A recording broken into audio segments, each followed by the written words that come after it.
Ľudia, nemyslíte si, že potrebujete strašne veľa sérií, aby ste vybudovali poriadny hrudník? A áno, viem, že mám veľké brucho. Toto je môj tréning prs, je to iba 5 pracovných sérií a každá séria je dotiahnutá úplne do zlyhania. Na začiatku začínam takto na smitke, idem 2 pracovné série na naklonenej lavičke. Tunak už tlačím posledné opakovanie a len tak som ho dotlačil. Presúvame sa na ďalší cvik, toto je varianta benchu na stabilnom stroji.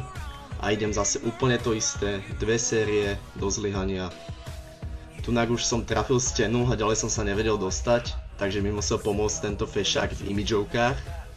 A dostávame sa na úplný záver tréningu, ešte taký malý doťuk vo forme packdecku, 1 séria a áno, uhádli ste, je to zase do zlyhania.